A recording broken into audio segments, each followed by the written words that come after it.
Hello, everybody. Welcome to Bellingcat Live on Twitch and YouTube. My name is Giancarlo Fiorella. I'm a trainer and a researcher here at Bellingcat, and I also stream once a week for Bellingcat. That's what I'm doing right now. Thank you for joining me this beautiful afternoon or morning, I suppose, depending on where you're at. If you're in the chat, say hello. I see that there are lots of friends already doing that. Subtle Knife says, good afternoon. Hello, Subtle Knife, one of our wonderful Discord moderators. Good to see you as always. Shale Co1 says, hello from Vermont. Beautiful Vermont. Hello, Shale. Oh, sorry, Shala. I hope that you're having a great morning there in beautiful Vermont. My gosh, we've got Raffaele from Italy. Hello, Raffaele. Good to see you. Thanks for coming. The one and only Jake Godin is here as well. Hi, Jake. Eridus is here. Hello, Eridus. John Markey is here. Wow. We have Katish Sharma in the YouTube channel saying hi. Hello, Katish. Good to see you. Light Shenvin says hello. Lord Char is here. Hello, Lord Char. The Paper Rose. Good to see you again. Step Solitaire is here. Wow. As I said before, it always feels like it's my birthday whenever I stream because I have so many friends here with me. So thank you for joining me. Oh, I am so jealous of Closer to the Beach, who says, good morning from San Diego, California. Wow, I really wish I was there. I am in Amsterdam, the Netherlands, where it is also very hot. So Jake is saying that it's going to be annoyingly hot in DC. Hey, I think a lot of us are feeling that. It is pretty hot here in Amsterdam.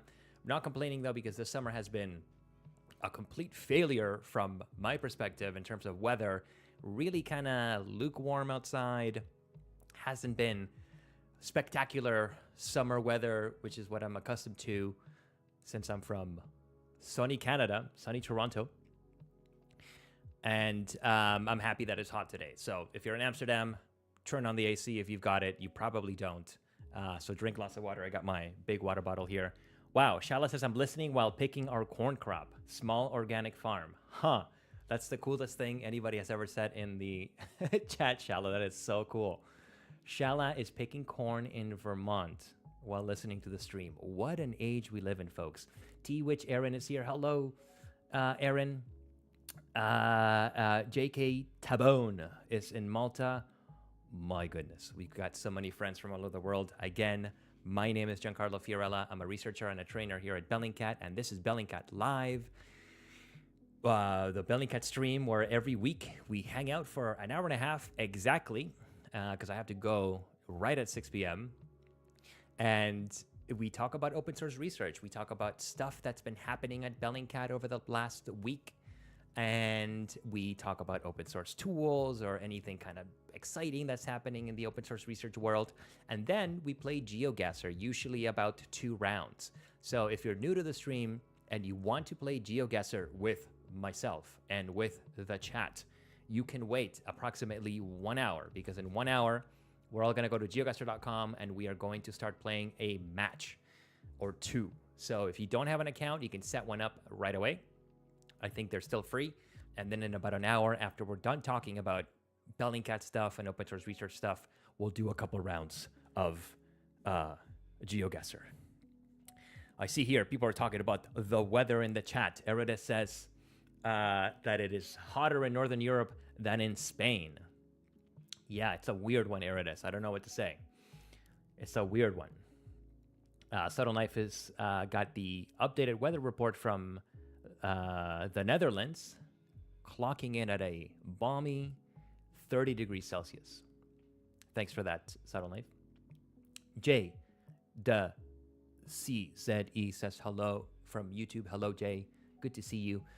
Folks, as I begin my stream here and I talk about saunas and swastikas, which is an article that we published this past week, as I show you about satellite imagery, as I talk about anything that I want to talk about during the stream, if you have a question about anything that I'm saying, anything related to Bellingcat or open source research, go ahead and type it in the chat and I will put it up on the screen and I will do my best to answer your question. Here at Bellingcat, we pride ourselves in being really transparent. So we welcome any and all questions. And as I said, I'll do my best to answer them in my capacity as a person who works here. So I should know something like an answer to one of your questions. So here's what's going to happen. I am going to talk about an article that we published over the last week. And then I'm going to talk about this really fun and interesting initiative that we have currently happening at Bellingcat, which is where we have asked people in our social media channels to submit requests for planet imagery taskings. I'm going to talk about that in a little bit. I'm going to go through some of the suggestions, and I'm going to show you the process through which we are going through the suggestions and picking the images that we're going to task. So we'll do some of that live here on the stream in a few minutes. And again, if you have any questions about anything that I'm saying, just put them in the chat. I'm reading the chat. I've got one big screen here. It's set up in vertical mode, and I can see everything that you're saying. So I see, for example, that Jess Ramgar says, hi there. Hello, Jess Ramgar. Good to see you. Thank you for coming. Any questions, just put them in the chat there. I am already really hot. It's been 6 minutes since we started the stream, and I'm sweating profusely. Again, it is 30 degrees in Amsterdam and much hotter in my room here. Got an extra big jug of water this week. Erin is saying, I wonder how Twitch will take the fact that you're going to show some interesting symbols in that article. Well, I double-checked the article prior, and all of the symbols, interesting or otherwise, have been censored. So I'm not going to be showing them. They've been pixelated. Fuka is here. Hello, Fuka. Good to see you, Fuka, my colleague at Bellingcat. I hope you're doing well, buddy. Staying hydrated in this oppressive heat that we're feeling. TCAB says aloha. Hello, TCAB. Good to see you. Let's start by talking about the one article that we published over the last week, which is called Saunas and Swastikas, Finland's Summertime Neo-Nazi Meetup. So this is an article that was conducted in collaboration between Timu Nieminen. Now, I know Timu. I've never said his last name out loud, so that's why I hesitated there. Timu, if you're watching, I'm sorry. I know how to say Timu because I've said it many times, but Nieminen, I'd seen it written, but I'd never had to say it, so I'm sorry for mispronouncing it. Timu Nieminen is a global authentication project member based in Finland. The Global Authentication Project, if you're wondering, is Bellingcat's formal volunteer community. So what's really exciting about this article, aside from the really cool research that's in the actual article, is the fact that Timu was the lead researcher on this. So why is that exciting for Bellingcat? Because Bellingcat's central philosophy is that we want as many people out there to know about open source research and to do open source research work just like we do. And so we are always thinking about ways and looking for ways to bring people in to the open source research sphere to say, hey, if you've got an interest, if you want to do research, we can support you. We'll teach you how to do it. We'll give you some resources. We'll point you in the right direction for you to do your work. And the Global Authentication Project is a big part of that. So Timu is a person who was a follower of Bellingcat at some point in the past, and maybe they read some of our articles and they said, hey, that's really cool. I'm gonna see if we can join the Global Authentication Project. I'm not allowed to say I'm not allowed to say it the other way. I have to always say Global Authentication Project because there's a company that is called the other way to say it, and we want to avoid confusion for legal purposes. So Timu was a fan of Bellingcat, probably, and then said, hey, I wish I could do that kind of work. Maybe I can join the Global Authentication Project. He did, and he helped us out with the project. He learned how to do research on his own, and then eventually, after, I don't know, it's been a year probably, he's leading his own research project. So that's the kind of thing that we love to see at Bellingcat. We love to bring people in to this really exciting field. And so Timu's living the dream. Of course, he was helped along by my brilliant colleague, Michael Colborn, who's a journalist and a researcher here at Bellingcat. He's the lead of the Bellingcat Monitoring Project, which focuses on researching the far right in Central and Eastern Europe. So what's this article about? Well, It turns out that there was this group of neo-Nazis, and they live in Finland, and they have this festival that they do every summer. It's a neo-Nazi gathering. And Timu somehow sort of found pictures of this group on social media, and they were kind of like, hey, we're here, celebrating whatever, and we're in this lodge, in this sort of like rental cabin area. So then Timu had the idea to try to geolocate those pictures and say, hey, where were these guys hanging out, having this big festival?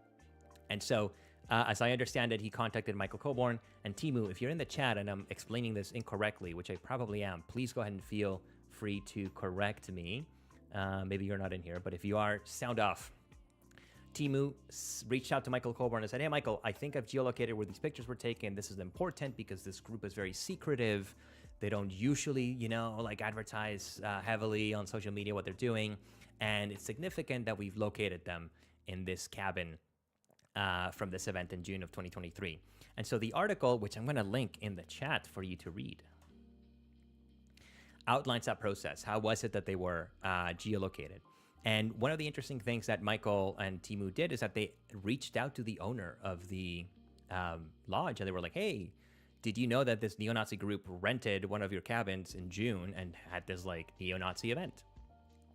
And so the owner of this lodge, this is their name here, Kaj, he said, hey, no, I didn't know that.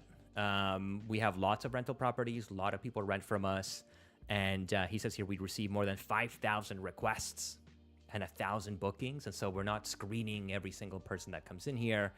And so we didn't screen them. And so important there to know, obviously, that there's no suggestion that this individual or this company broke any laws, right? But just an interesting sort of facet of the investigation that once the images were geolocated to this cabin, Michael and Timu said, hey, let's call them up and ask them if they knew about this. So the article has all these pictures from these guys. They're doing whatever activities they're doing. There's a lot of music that was being played. That's outlined here in the article. And as always with Bellingcat investigations, we show you how we geolocated the images. So this is Timu and Michael working to match wood grain pattern in one of the images from the event to wood grain pattern seen on a website of the venue. All right, so wood grain is kind of like fingerprint, right? It's unique. And so if you just take a look at every single beam of wood, you can see here, there's one that has like a knot here and a long line. This is from one of the images of these people at this event. By going through lots and lots of pictures from different lodges in Finland, they're able to figure out, it's actually this one right here. It's a perfect match. And there's other matches as well on the article that you can see. So that's it. So this neo-Nazi group had an event in Finland. We wanted to find out where was this event, and we discovered it. Why is this important? Well, Michael Coburn was talking to us about this project a couple of days ago, and he said that this particular group is very secretive. And, there's not a lot known about them in terms of sort of where they hang out, what they do. And so with this article, you're kind of putting them on blast, and you're finding out more about this group, the kinds of activities they're likely to undertake, where they hang out over the summers, etc. So there we go. That's the one article that we published on Bellingcat.com this past week. Shout out to Timo Nieminem and Michael Coburn for putting that together. How about that? Timothy 15151 says, good evening. Hello, Timothy. Good to see you. Let me catch up with the chat. Chat says, drink water and at least run a fan. I am drinking water, the one and only MC. I don't have a fan. My apartment's really old, and the electrical wiring is not great, and I feel like every time I plug something into a wall, another thing stops working. So I'm trying to minimize electrical strain on my apartment's wiring. We got people talking about it here. Oh yeah, so Eridus brought up the point of like, hey, you know, it might be a violation of TOS, terms of service, to like talk about this and mention Nazis and stuff. And I see some people in here, including, my goodness, what name is this? K Vetching Christ, saying, hey, no, it's probably not a violation of the TOS to talk about this article. Bellingcat condemns and fights these things. Bellingcat, and thank you very much. That is correct. Yeah, of course, we're calling attention to this group of people. Neo-Nazis are not good, they're bad. And so that's why we're talking about them in the context of that. I see that DFK2258 has joined the channel. Thank you so much for joining. Jane Nava, hello, good to see you. Asking if I need snacks. The answer is yes, always yes. TCAP says context is king as well. There's no glorification or promoting of the culture. Exactly. I'm going to put that up on the screen because that's a good... Is it not working? Dang it. Oh, I remember this broke last time. Let me see. Hang on a second.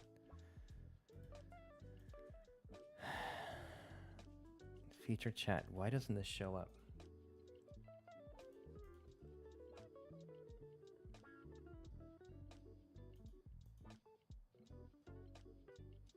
Sorry, let me see if I can get this work. Oh, there it is. Context is king as well. No glorification or promoting of the culture here.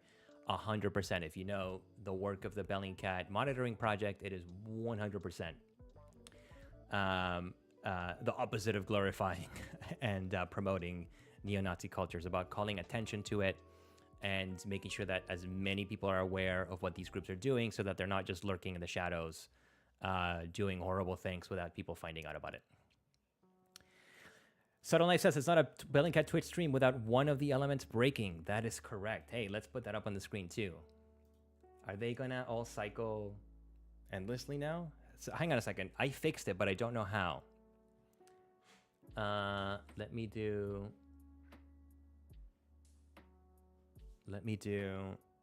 How do I clear this?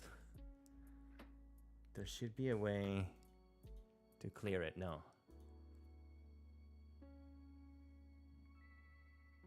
Huh, this is from like a previous stream, I think. All right, you know what, folks? It looks like this is broken again because I cannot see. I can't see the log. Anyways, let's not push it too hard here with the feature chat, okay? Just gonna wait for this one to disappear. Actually, I'm gonna make this one disappear. Okay. Katish Sharma says, hey, how do you join the gap? Katish, that's a good question. So one thing that you could do, I think the only way to join the gap is to, let's get this out of the way here. The one and only MC, let's get this message out of the way here. Katish, to join the gap, you must do this. Go to Twitter, aka X, and then go to Global Authentication Project.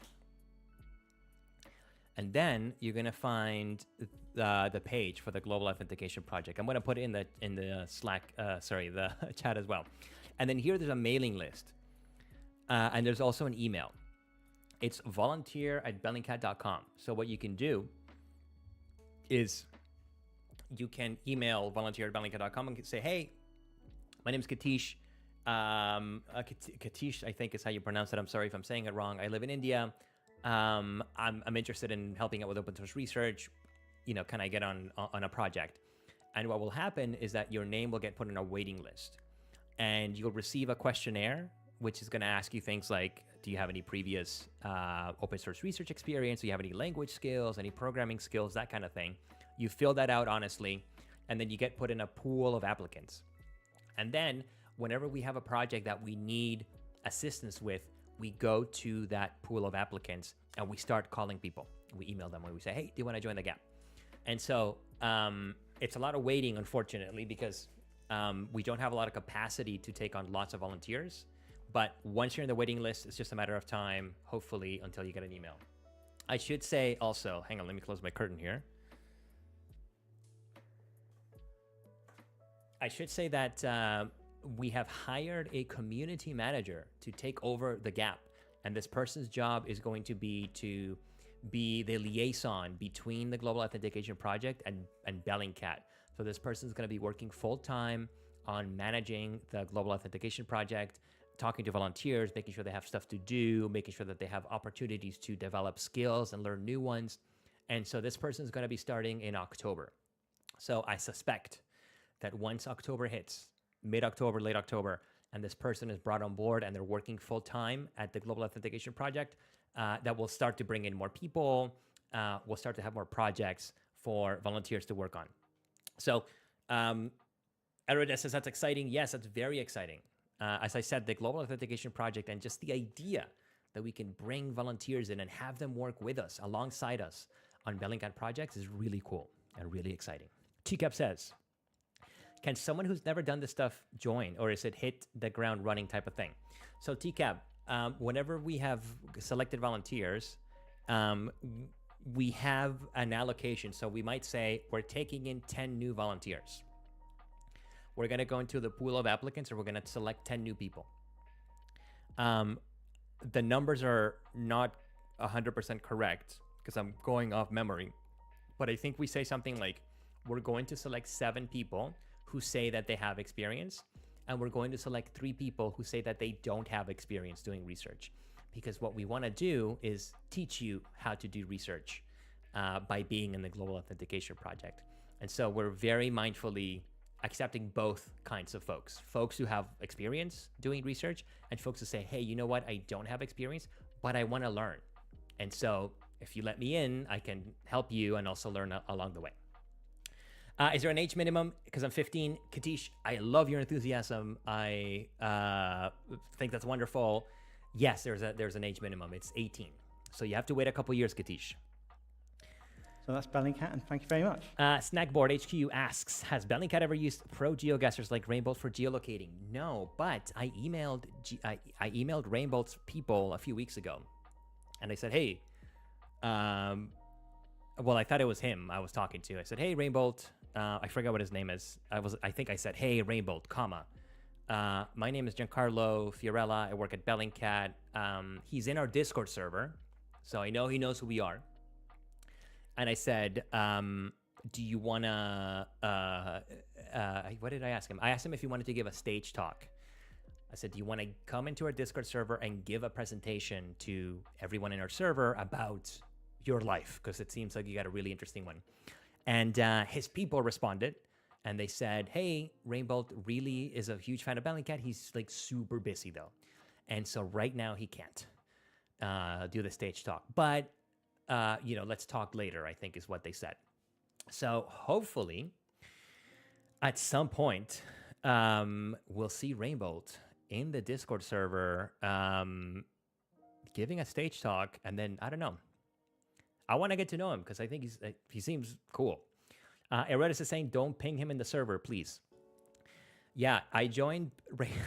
So Rainbolt has a Discord server as well. And if you join it, there's like this giant, like the first thing you see, it says like, number 1, you know, welcome. Do not ask me to geolocate an image. If you do, you're automatically banned and you'll never get back in. So I think he's like really tired of people, you know, like asking him for help with geolocations, which I would be too, right? Because he's like so famous. So I think, yeah, don't ping him in the server going, hey, can you help me find where this McDonald's is? Because I think he'll probably block you. But Snackboard HQ, yeah, I have talked to him. Sorry, I've talked to his people. I am told that he's a fan and of Bellingcat, and hopefully we'll see him at some point. Also, Snackboard HQ, thanks for following. I think you followed the channel. Did you? Maybe? Yes. Thank you very much. Okay, so there we go. That's the Global Authentication Project. And this is this article. Shout out again to Timu and Michael.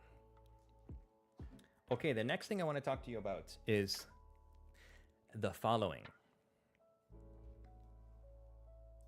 Getting a DM from Timu. Timu says that I pronounced his name correctly. So thank you for that confirmation, Timu.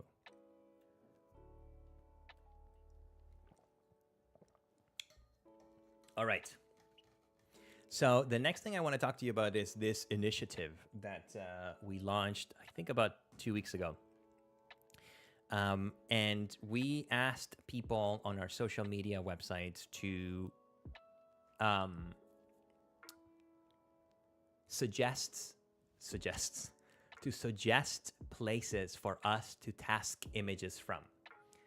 What am I talking about? What is that? Giancarlo, I don't know what that means. What are you saying?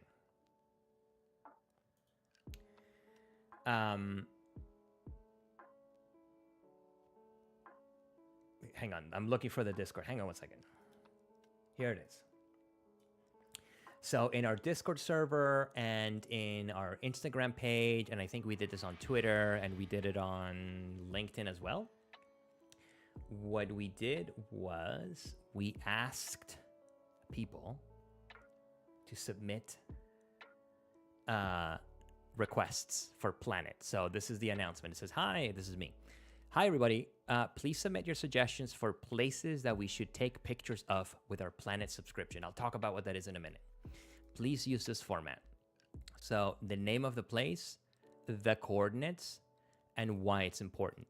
So we solicited from the public suggestions for taskings from Planet. What is that? Planet.com is a website to which we have a subscription. Planet.com is not a sponsor of the stream, but if you want to gift me a satellite, just slide into my DMs. We can arrange it. Planet.com is a really cool company. They have a constellation of satellites in orbit. So they have these really cool small satellites that are just flying around the planet all the time. And if you have a subscription to Planet.com, as we do, you can ask them to take a picture of a place on the planet and then send you that picture. 20 years ago, this was science fiction. Like, you had to be in the CIA to get a satellite to take a picture of something on the planet. But because we live in the year 2023, it's the future. We've got AI. We've got, what else have we got? What's another thing that was completely unthinkable 20 years ago? And now it's common. Oh, we've got, like, you know, super smart computers in our pockets, right? What else? We've got stuffed crust pizza that wasn't a thing 20 years ago. And we've got satellites in orbit that are readily available to even organizations with modest incomes as us. Shrek 2 is a thing that is real today, and it wasn't 20 years ago. Yeah, lots of stuff, right? It's the future. And so we solicited suggestions. So we got something like 60 or 70 suggestions on our social media channels. And so what we did was we took these suggestions and we put them in an Excel sheet, and then we started checking one by one which were feasible and which weren't. And now what we're going to do is we are going to select a number of them. I don't want to say the number because it's still kind of up in the air, but we're selecting a number of them. And then we're going to ask Planet, hey, can you take a picture of this place? Because so-and-so suggested it. And Planet's going to say they've been very generous with us. Planet is wonderful to work with. They've said, no problem, we'll task the picture. They're going to give us a picture, and then we're going to publish it on our website so that you'll all get to see it. And so what we are going to, yes, literally up in the air, yeah, says Subtle Knife and Eredis. So what we're going to be doing over the next couple of days is finalizing this list, tasking the images, and then we're going to be putting them in an article and then releasing them so that you'll all be able to see them. Tasking usually takes a couple of days. So it usually takes about, I don't know, depending on the place, like 2 or 3 days from the moment that you make the request to the moment that you get the image. And it's really like, I mean, it's so cool and futuristic. So shout out to Planet. So what I thought we could do now for the next little while is go through some of the suggestions, and then I can show you the process by which we're selecting the images to task. So I thought we could do that for a few minutes. Let me check my phone real quick. I got my phone's burning with some messages here.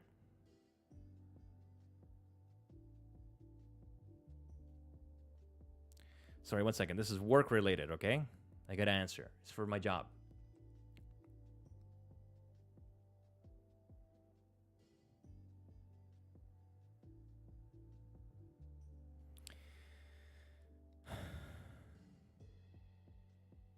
All right.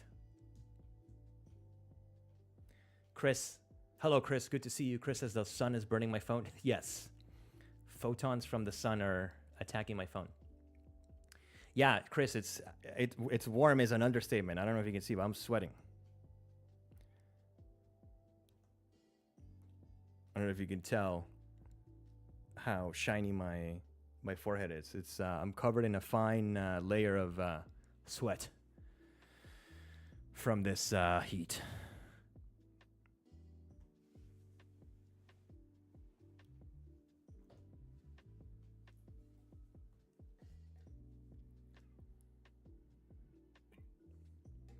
All right. So let's talk about okay. So what was I saying? Okay, the suggestions. Okay, so we got a lot of them, and so I'll give you a couple of examples. So here's how I'm checking which ones are feasible, which ones are not feasible, which is actually going to give us a result. Michael J. Sheldon is in the chat. Hey, Michael, good to see you. Michael says, cannot wait for Europeans to discover air conditioning. Yeah, yeah.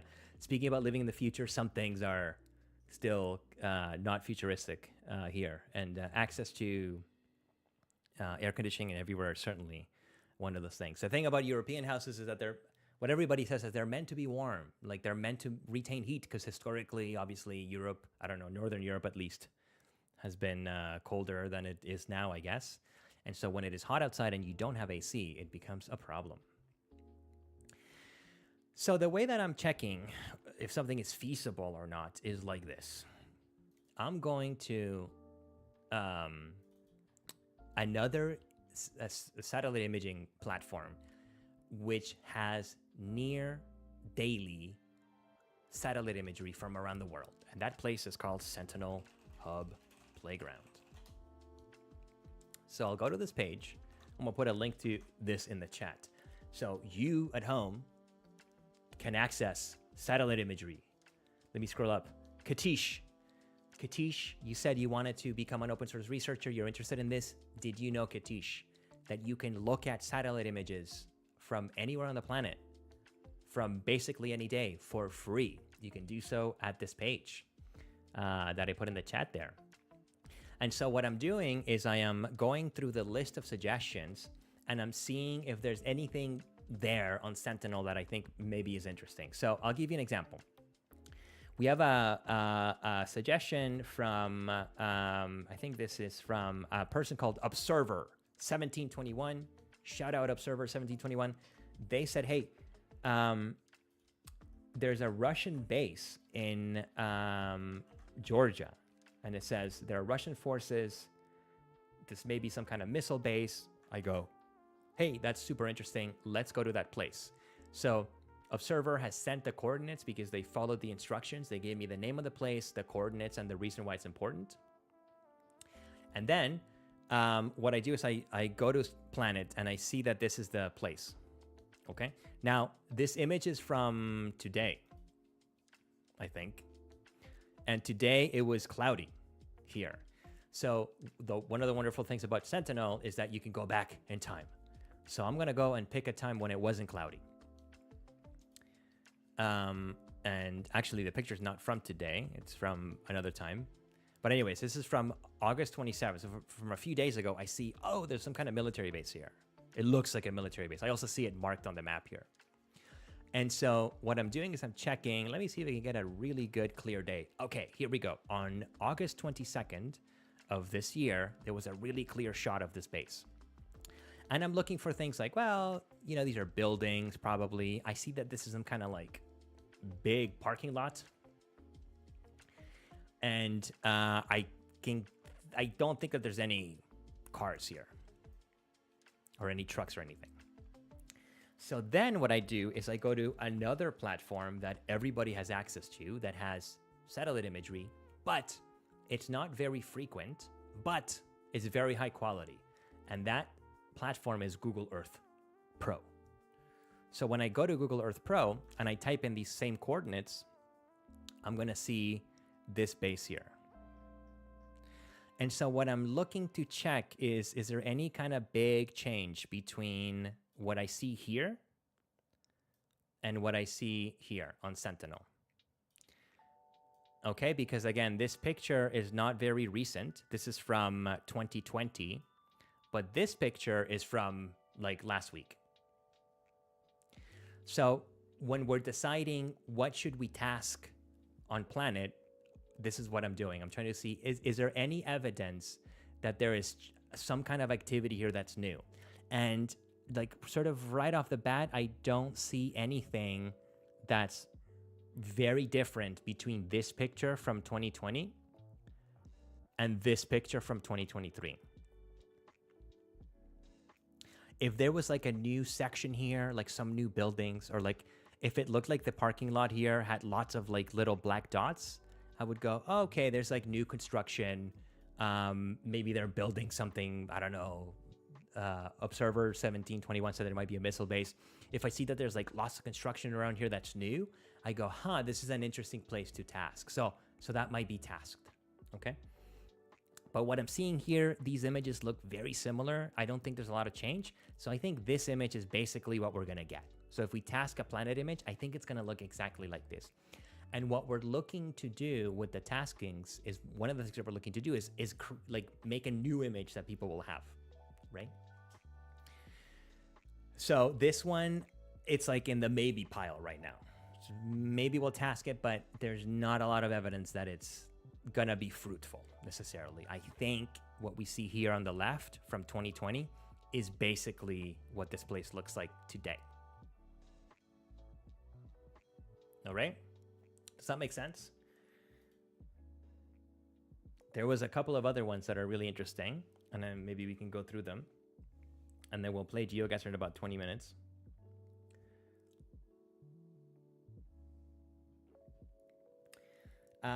There was... Oh, so here's another one. This is from Gerhard Rau from our Discord server. And they said that there was some sort of rumor that there was a missile base being built in Belarus. And so I said, oh, let's see. Let's see if we're likely to get a result on Planet. So I took the coordinates. I went to the place. What? That's not Belarus. This is...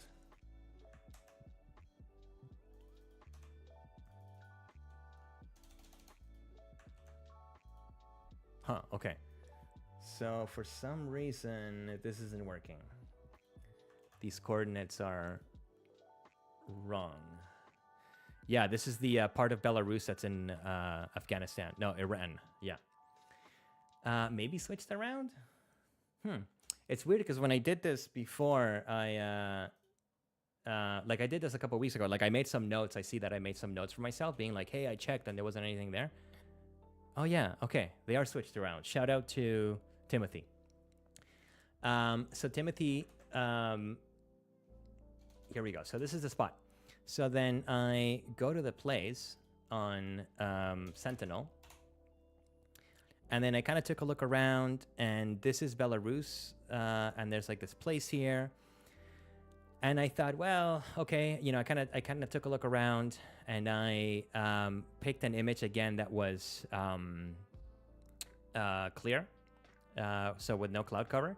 And I'm guessing they mean sort of like this area here. I see some kind of construction, but this looks like it's marked already in the, I think, the OpenStreetMap layer. And so whatever this is, people know about it because it's already been mapped. And it looks like it might be like a farm or something. And so I go, okay, let's just double check with Planet. I'm sorry, with Google Earth Pro. We go to Google Earth Pro. So that's Bellingcat, and thank you very much. Michael Sheldon, thank you so much for following the channel. And I think maybe this is what they meant. This is some kind of warehouse. Okay. This may be a military base. This looks like a helipad, maybe. Michael Sheldon will know about this a lot more than I do. I don't know. I don't see a lot of vehicles here. So, yeah. And then this forested area down here, we see it's marked. It's actually a cemetery where we were looking at earlier. And so if we focus again up here, so this is the same cemetery that we saw before. And if we're looking here, I don't know, it just kind of looks, there's no new development here that I'm immediately kind of drawn to, right? There's no new buildings like on this side of the road or anything. So then again, this is sort of like a, it's a maybe, right? Maybe tasking a planted image will show that there's like trucks parked here, or maybe not. So again, it goes sort of in the maybe pile. SMKNMRS asks, Zed asks, let me see if we can put this up on the screen.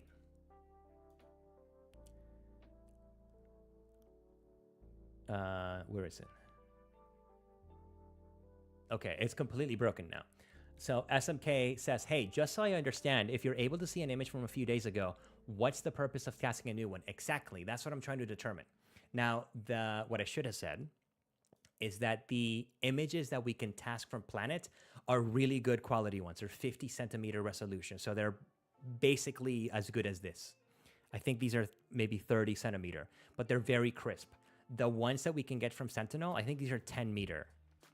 Above 3 meter resolution. So you see they're like kind of pixelated. You can't see a lot of details. But if I task an image of this spot from Planet, it's going to look basically like this. And so that's why I'm trying to check. I only have so many taskings, right? So I don't want to like waste one on a place that I don't think is going to give a sort of a big result, right? Yeah, the difference is that the Planet taskings are going to come in at 50 centimeters. So we'll be able to see lots of detail. Michael Sheldon says, I like using Sentinel-1 to check for on-the-ground changes. Highly SAR reflective objects like vehicles accumulating light will light up like Christmas trees on S1. Particularly useful on the EO browser where you can use a slider to compare before and after. Michael Sheldon, if you can't tell, is a satellite image expert. And so that's why he typed that. Because that's all, yeah, that's great. That's all true. And thanks for typing that up, Michael. But Michael's our in-house satellite image expert. John Markey is checking in the chat. Longtime friend, John Markey. Good to see you. John Markey says, Google Earth is often 30 to 40 centimeters, but 50 centimeters is still useful. Yeah, 50 centimeters is useful, and it's a lot better than what we're getting with something like Sentinel, which if you're not subscribed to something like Planet is kind of like what you're going to be working with most of the time if you want frequent imagery. Let me show you one that I think we will task.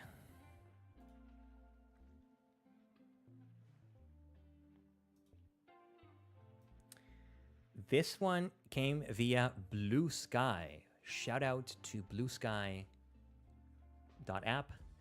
By the way, if you want to try Blue Sky, if you want to get on Blue Sky and you're like, hey, I don't have a code. None of my friends are on Blue Sky. I don't know how to get on. Guess what?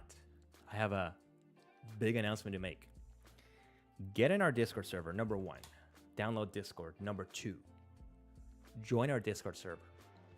Number 3, make your way to the Blue Sky invite code group. And it is a fire sale of Blue Sky social app codes that you can just come in and grab. So people are sharing them on here. They are every day. We get a truckload of Blue Sky codes. We got so many of them. We don't know what to do with them. They are just living here in this Discord channel, ready for you to come pick up. So if you want to get on Blue Sky, maybe just take a screenshot here. Big Worry's typing. Yo. What are you typing? There we go. So Big Worry, shout out to Big Worry with a massive dump of Blue Sky social codes. Thank you very much, Big Worry. Again, if you want to get on Blue Sky, you don't have a code, guess what? Now you got more codes than you know what to do with. You only need the one. So just go ahead and grab one, get on Blue Sky. We had a suggestion from a Blue Sky friend named Boast Gerd. And they said, hey, there's a thing happening in Atlanta, Georgia. And it is this person gave us the address for this place. So let me just look it up here really quick. He said there's something happening in Georgia, in Atlanta, that I think you might be interested in. And they gave us this address.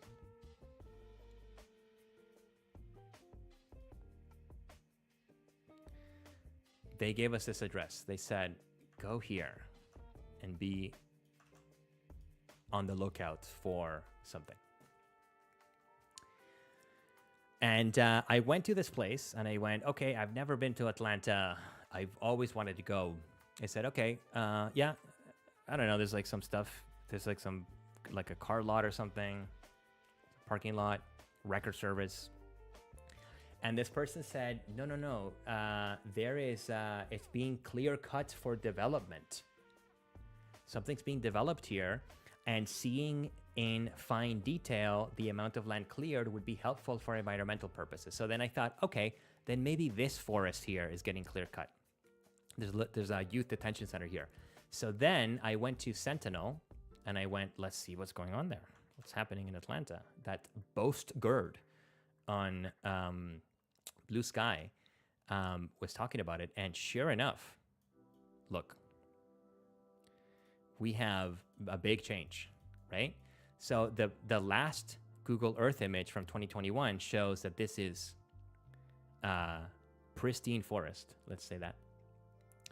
And then now this image from August 16 shows development. All right, so this is soil. And then I went into our internal communication app and I said to my Bellingcat friends, hey, we got an interesting suggestion here. There's some kind of development happening in Atlanta. And a bunch of folks said, hey, that's Cop City, which is what Jake Godin is putting in the chat there. What is Cop City? I said, I think I've heard about that. Let me look it up. I'm Canadian. I don't think we have anything like a Cop City up there. I was like, what? Cop City, what is that? And if you look it up, it's a whole thing. Melissa F in YouTube. Hello, Melissa. Yes, indeed, Melissa, it's Cop City. So Cop City is this thing. It's called the Atlanta Public Safety Training Center, known commonly as Cop City. It's a police and fire services training center under construction. And so, and you can see here, this is the map of it, right? How it's going to look. And that's what we're seeing here. It's like a 1-to-1 match, right? So there's like this area here, right behind the Youth Correctional Center. And so I thought, hey, okay, here's an interesting one, because again, the newest, the latest satellite imagery, high resolution image that we have via Google is from 2021, and it doesn't show any construction. And we know that there's construction happening here. And so I think this one's gonna get tasked. I think we're gonna task this one. Melissa says protesters have been arrested and charged with terrorism for simply being there. Yeah, it's terrible. Yeah, right. And so this one ticks a lot of boxes for us, starting with the fact, again, that by tasking the image, we'll be adding to knowledge, okay? Because we'll be publishing the image and we'll go, hey, you can't get this image on Google Earth Pro because there's no recent imagery there. The images on Sentinel are recent, but they're not really high resolution. Here's one from Planet that's 50 centimeters. And so that's what we're going to do. I think we're going to task this one. And also, here's another aspect. A lot of times when people think about Bellingcat, they think about like massive geopolitical, global scale kind of stuff, right? Like Russia's poisoning people and there's spies running around Europe, war between countries and, war crimes and that kind of stuff. The future of open source research lies in local organizations and local journalists and local researchers saying, I'm going to do what Bellingcat's doing at the massive kind of global geopolitical scale, and I'm going to apply it to the local scale. So I think this is a really good example of using an open source method, which is collecting satellite imagery for an issue that's local, let's say, to the state of Georgia, maybe to Atlanta specifically, to the US, I would say more generally, right? So Melissa says, thank you for putting this on your radar. Melissa, let's both thank Boast GERD on Blue Sky. This is the person who made the suggestion. So I think we're going to task this one. David Samuel says, hey, your stream randomly popped up in my recommendations. What do you do on your streams? David Samuel, hello. David Samuel, I work at a website called Bellingcat.com. Bellingcat.com is it's kind of a news organization, sort of news/research. We do lots of research into all kinds of different topics using open source data. So we have uncovered all kinds of things using information that you and I and anybody can access on the internet, from war crimes to assassination campaigns by state agents, to environmental issues, etc. And so during the streams, I talk about open source research. I try to teach people a little bit about some aspect of it so that they learn how to do it and conduct their own interesting projects.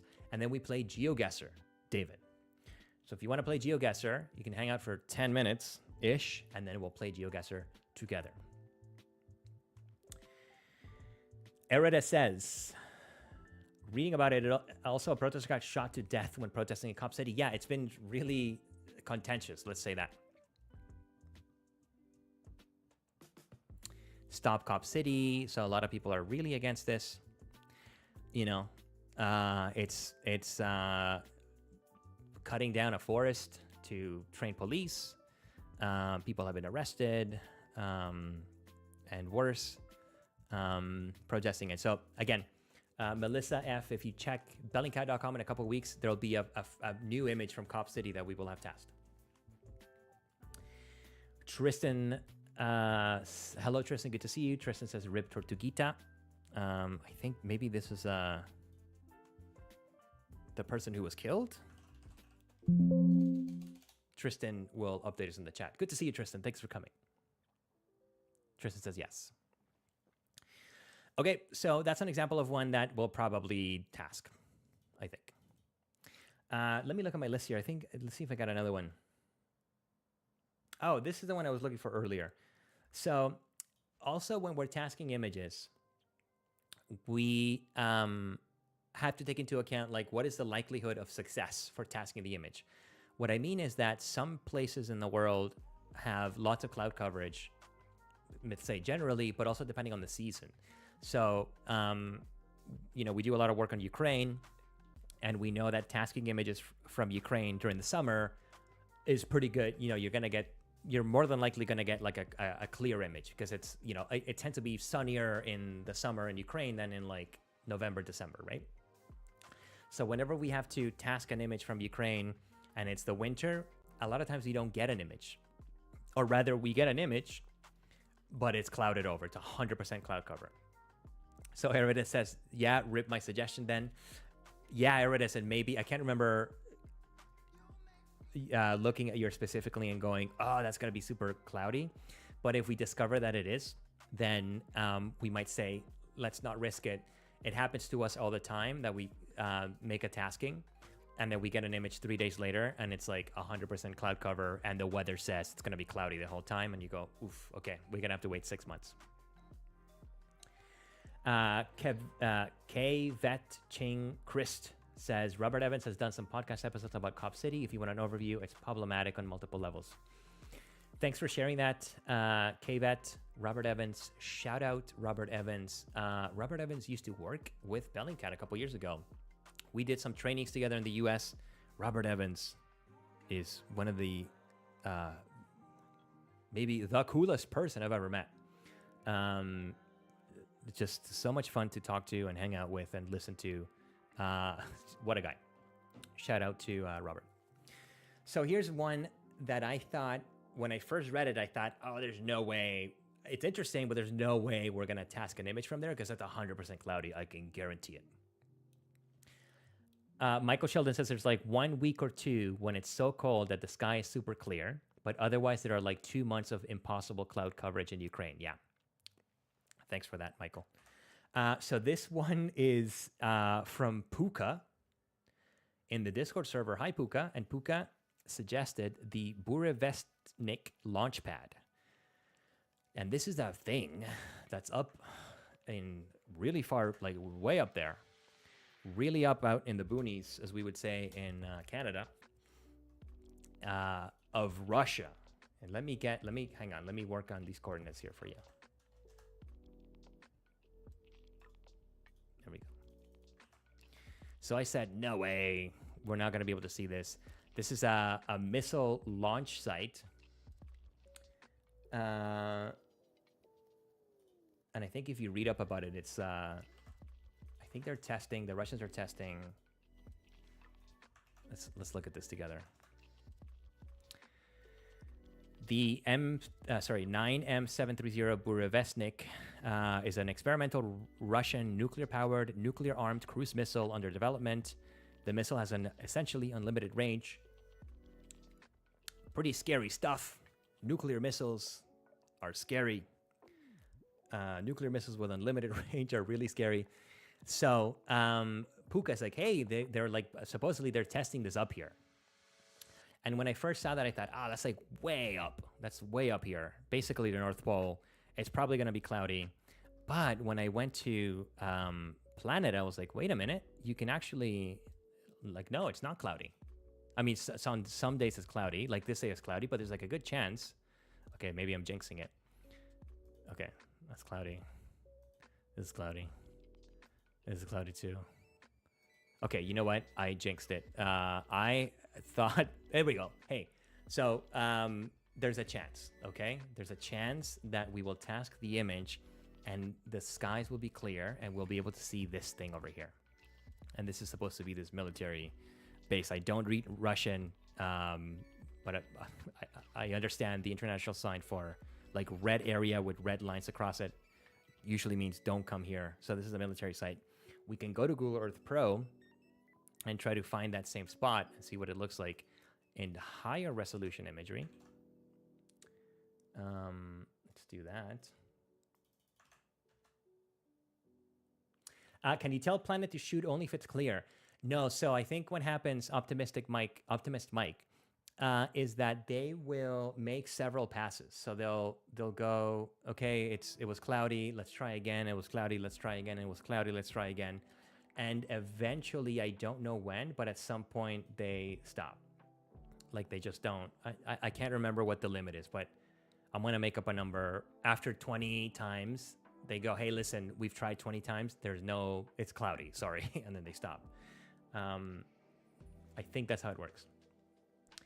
I'm sure the fact that it often gets covered is taken into consideration, which is in location to test these. Yeah, exactly. So if you're the Russian government, you're like, hey, I want to develop a secret missile site where I'm going to be testing super secret stuff. You're going to maybe pick a place that's super cloudy. So even on Google Earth, this is the best image that we have. It's like this blurry image. So there's a chance that it might be not cloudy around here when we test the image. And so I think I'm leaning towards giving that a shot. Subtle Knife asks, that's Pankovo, right? Yes, Subtle Knife. It is Pankovo. That's not how you pronounce it, probably, but that's what I'm reading here. Pankovo.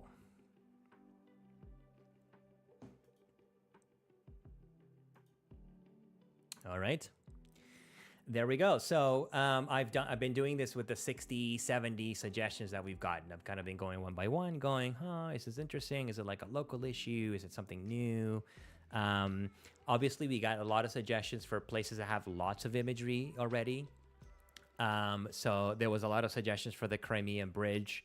I think there's been lots of coverage of all the strikes that have occurred there. And so if you suggested a place that had lots of images already,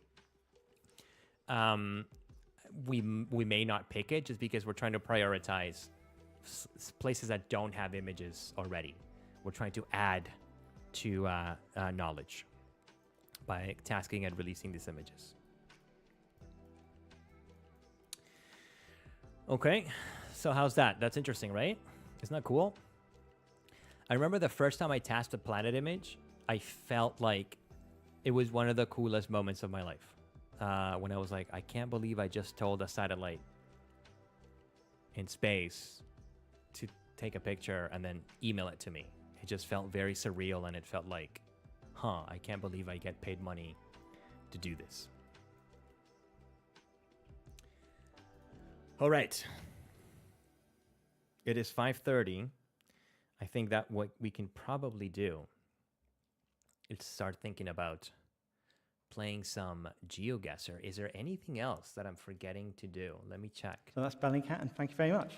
Captain Zobzob, thank you for following the channel. Subtle Life says sometimes you just need another company. Apple Maps has a pretty good picture of the place. Yeah, good trick there, Subtle Life. Of course, I'm checking Google Earth Pro. If you go to Yandex Maps, if you go to Apple Maps, if you go to Bing Maps, that's obviously, yeah, that's a really good smart thing to do because they'll have different images than Google Earth Pro. Ferrari Guy on YouTube. Hello, Ferrari Guy. Are the S300 and S400 locations in the Kuril Islands known, making it worth seeing if they've already been moved? Yeah, so Ferrari Guy, I think someone suggested these. I'm not a Russia. I'm looking at the list here. I'm not a Russia expert, so, you know, I have like a really kind of introductory knowledge about like places in Russia but I remember seeing that name, the Kuril Islands, in my list here. So I think someone suggested it.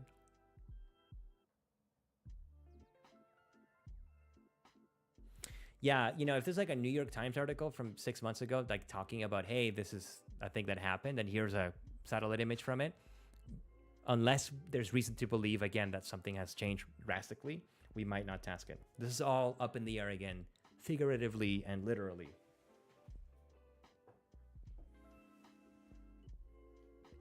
Sorry, I got like sweat on my glasses. It's very hot.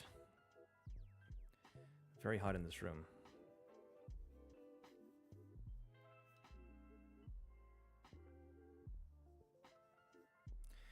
Okay, let's go to geoguessr.com and let's get ready to play. And while we're getting ready to play, I'll do a commercial.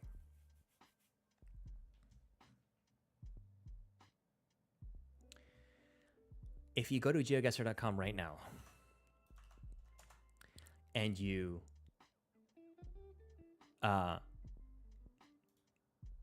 click this link, you will join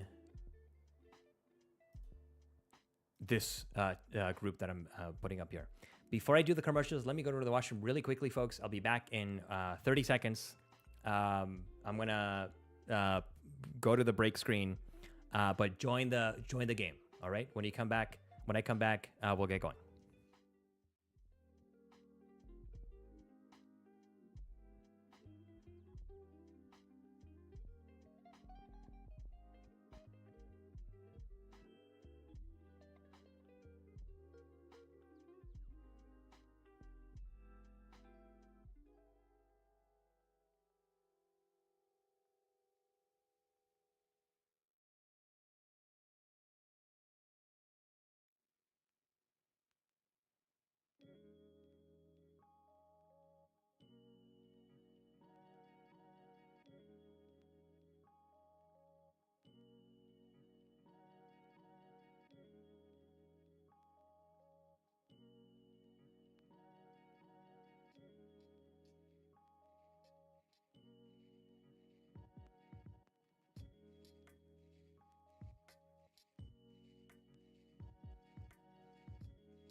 All right, I'm back.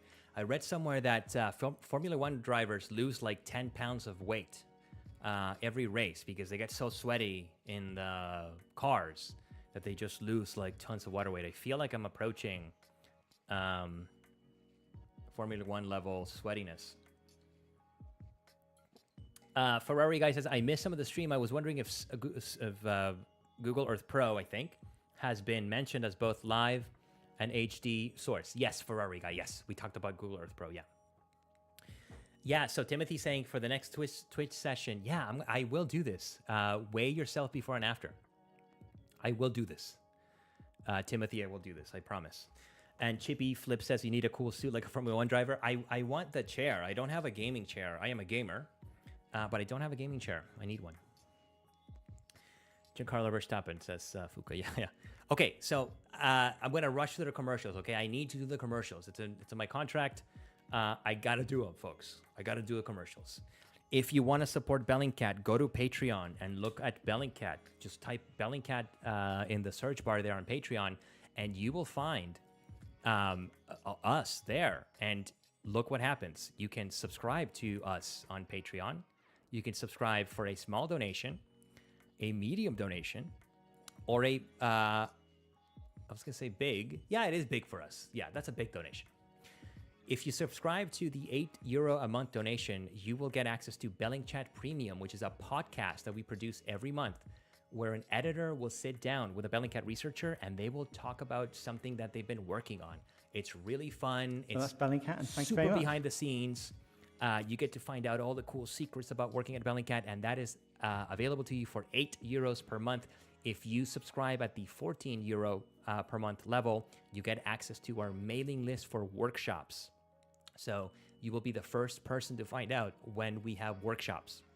So if you want to go to a Bellingcat training and you go, they're always full, I never get a chance, subscribe to our Patreon, and you will be the first person to find out about our workshops. You can also send us support via PayPal. I think we have a PayPal account. You can just make a one-time donation. Bellingcat is a non-profit organization registered in the Netherlands. We need support from people like you to help us do our work. So if you've got an extra $5 laying around, you're thinking, hey, do I get a cup of coffee or do I buy someone at Bellingcat a cup of coffee? You can do so by going to our PayPal page. And the other thing I want to talk about before we get going, I swear this is the last commercial, join our Discord server. Every month we have guest speakers come in and they talk about some aspect of open source research. You can listen to all of our previous guest speaker talks, which we call stage talks, here on our SoundCloud page. So if you want to learn about open source research from the very best, go to our Discord server, hang out in there, go to the stage talks. And if you miss a stage talk, don't worry, they're on SoundCloud, they are on Spotify, they're on Apple Podcasts. We got here, Subtle Knife saying, now that I know that you're an ANBI registered, I may send my birthday bonus to your way. Company doubles it for good causes. Yes, thank you very much, Subtle Knife. We are ANBI registered. Yeah, we're registered as a stichting in the Netherlands. I did not say that correctly. Okay, friends, let's get going. Here are the rules. You are allowed to zoom in and out. You are allowed to click around to your heart's content. You are allowed to spin around, okay, as much as you want, but you cannot Google stuff, all right? So don't cheat. If you see the name of a pizza place, if you see a phone number on the back of a truck, don't look it up on Google. That's cheating, all right? So just go by what's in your head. We are going to play World. We are going to play 1-minute rounds, and we're going to see who does well. So everybody, good luck. Have fun. Let's get this round going.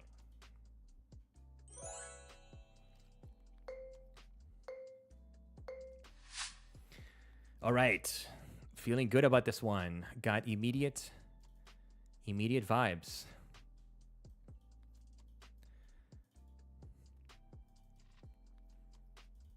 The problem with this place is that you'll never find an English sign that says, hey, welcome to this place. It's pretty universally, well, I mean, this is a system, but you know what I mean. There's hardly anything in English or in Latin script. This land is famous for vending machines.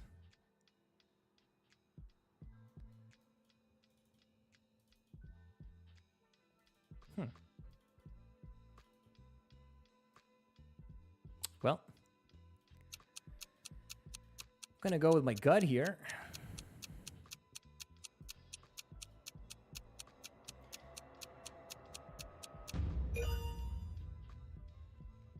Hey, it was Tokyo, and what do you know? We got a confirmed Tokyo native, Punkots.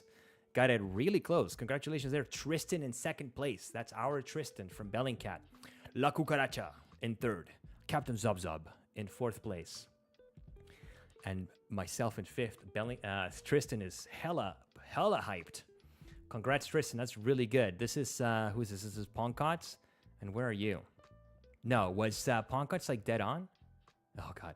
Every time I zoom in, I get so nervous because I just can't abide by somebody getting it like right on the icon.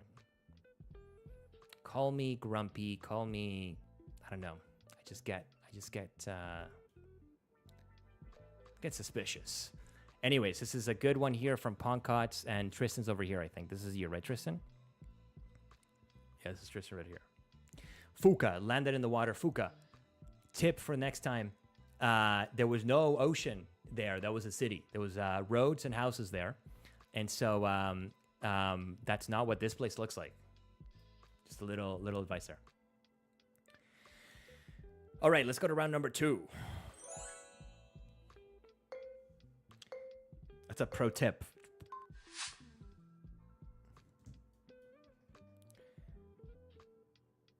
Okay, so we've got got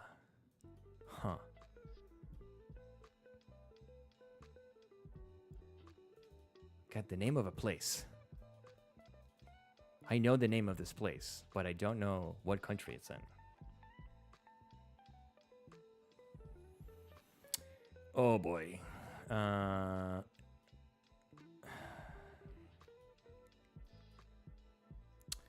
The heat is, you know, I don't want to sound like I'm making excuses. Normally, I'm not good at Geoguessr, so I'll be honest, I'm not good at this. I'm especially not good when it's 40 degrees or however hot it is in my room right now, and I'm having difficulty concentrating.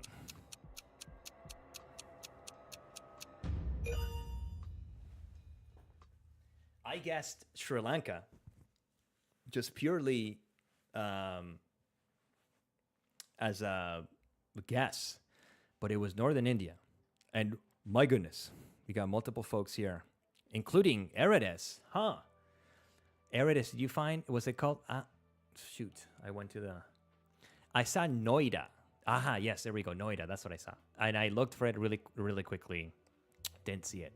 But there you go. If you saw Noida and you knew where that was, or you got lucky as Erides did, then you got it really close. And hey, Erides got it almost dead on. TCAP came in second. Melissa F from YouTube. Melissa F, congratulations. You got it really close. Roger C. Hello, Roger C. in 4th place. And then Captain Zob Zob. Fuka redeemed himself and came in 6th place. Let's go to round number 3. Monocall Drop says, I keep forgetting that they have Uttar Pradesh coverage now. I didn't know that they didn't have Uttar Pradesh, and I didn't know that they have it now. Again, I'm not good at Geoguessr. I don't know anything about the meta.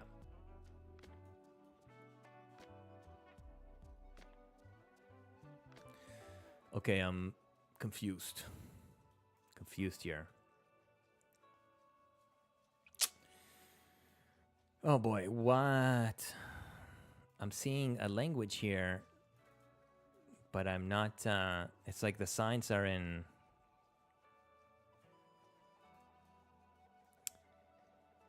Oh boy, I'm gonna take a wild swing here. Jeez. Oh god, no, I don't know.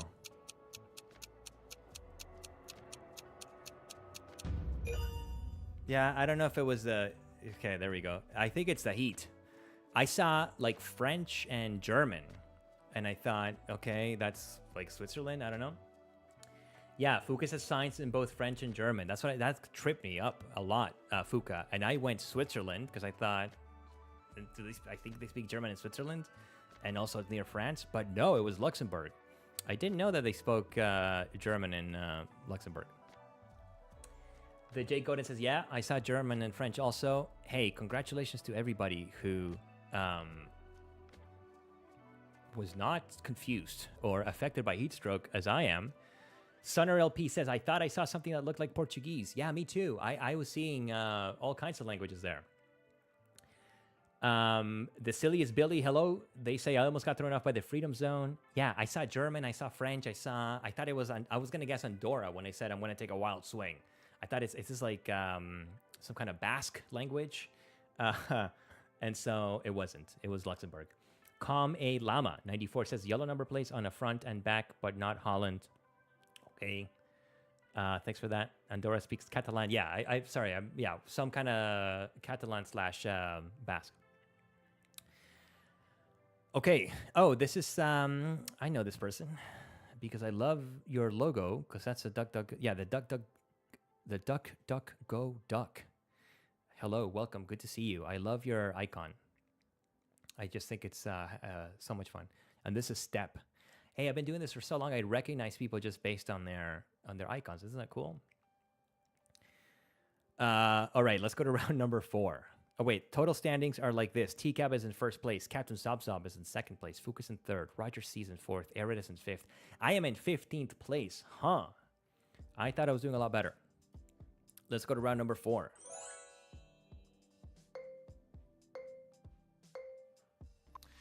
All right, we are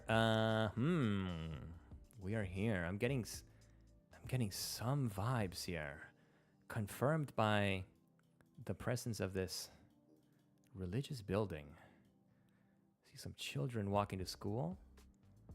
Okay, I see a church. I see some folks here looking in these bins. A tough one.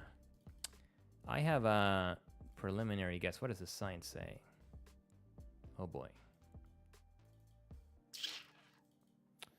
This is going to complicate things.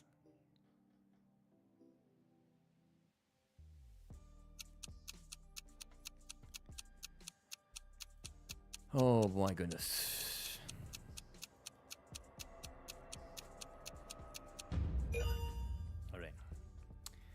It was Ukraine. Yeah, I sort of panicked. It was Ukraine. It was this place in Ukraine, in Western Ukraine. I thought, I don't know why, I haven't seen a lot of pictures from Ukraine, so I didn't think Ukraine immediately, but I thought, I kind of panicked because I wondered if any of the countries here use the Cyrillic alphabet. I think, yeah, I thought maybe I was thinking Bulgaria at first, and I was like, maybe not, maybe it's Ukraine. So I guessed up here. I came in second place, actually. There we go. Step came in first. Congratulations, Step. Monocle Drop in third. Subtle Knife in fourth. And Captain Subzob. And going into the 5th and final round. This is the situation. Step Solitaire says, I'm from near there. Huh, cool. Yeah, so that must have been recognizable to you kind of right away. You would have gotten vibes, strong home vibes. So going into the final round, we've got Captain Zobzob in first place. We've got TCAB in second place. We got Fuka in third. Ereda's in fourth. Fuka, who started out really poorly, guessing the bottom of the ocean when it was in fact central Tokyo in the first round. But hey, good for you, Fuka. You are within striking distance of first place here. Then we got Monocle Drop, Step, Tom L, Bellingcat, Tristan in 9th. And Duck Duck Go Duck in 10th place. Fuka says starting with the C is a winning strategy. Yeah, it's kind of like when you watch a movie and there's like a pool hustler. You lose the first game because you want people to bet against you, then you win. All right, then you win. Let's go to round number 5, and then we'll see who wins. So good luck, everybody. Round number 5 is I got this one. I got this one. I can read this alphabet. I know how to read this. I know how to read these letters. Show me a sign. Where's there a sign? I need a street sign. I know how to read this alphabet.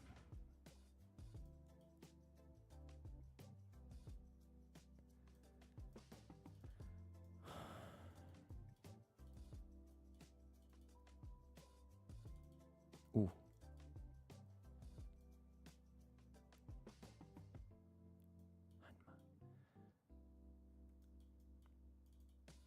I used to live here.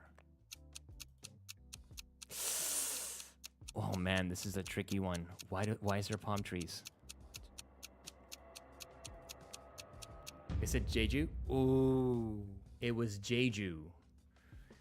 Jeju-do is a Korean island, and when I saw the palm trees at the last second, I thought it's Jeju-do. It was Jeju-do. Oh God, I could have won. I knew that because I used to live in Korea. Never once in my life did I see a palm tree in Korea, and at the last second when I saw the palm trees, I thought, why are there palm trees here? It's Jeju-do. I choked on, I guess, mainland South Korea. And it wasn't. It was Jeju-do.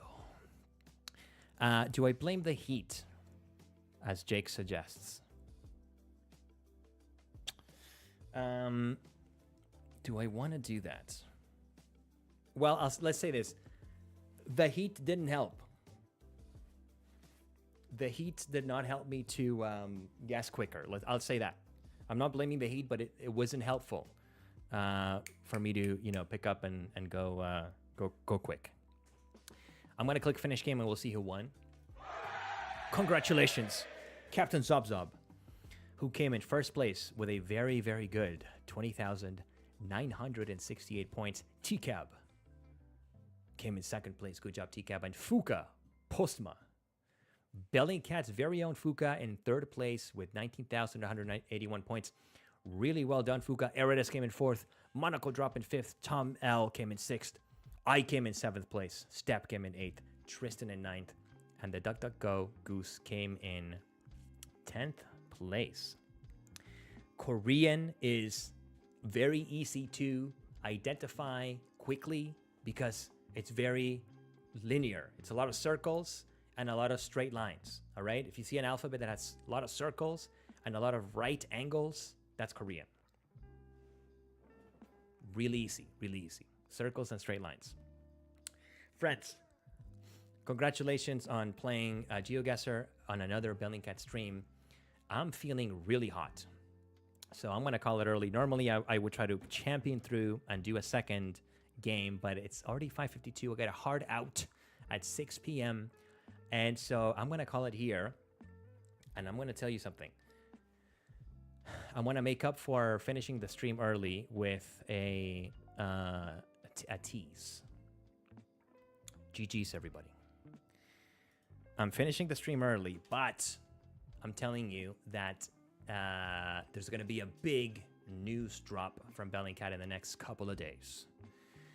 And I can't talk about it. I can't say what it is. There's going to be big news out of Bellingcat.com in the next, I would say, couple of days. Maybe, certainly within the week. I am announcing an announcement. That's right. I am announcing that there will be an announcement in the next couple of days. It's going to be a big one. You were here during the stream, so you heard me say this. And so when you hear this announcement on Twitter, when you hear about it on Discord, you'll know. You'll go, oh my gosh, that's what Giancarlo was talking about. Yes, that's what I was talking about. So this is an announcement that's coming up. I can't say anything else. I'll be here next week to talk about that announcement once it's been made. So if you just joined, if you've been here since the beginning, if you just joined a couple minutes ago, thank you for coming. Watch out for that announcement. You will recognize it when you see it. It is an announcement that is coming in the next couple of days. You'll know what I was talking about. And I'll see you next week where I'll be talking about what happened. So have a great week. Take care of yourselves and each other. Stay hydrated. And I will see you next week. Bye now.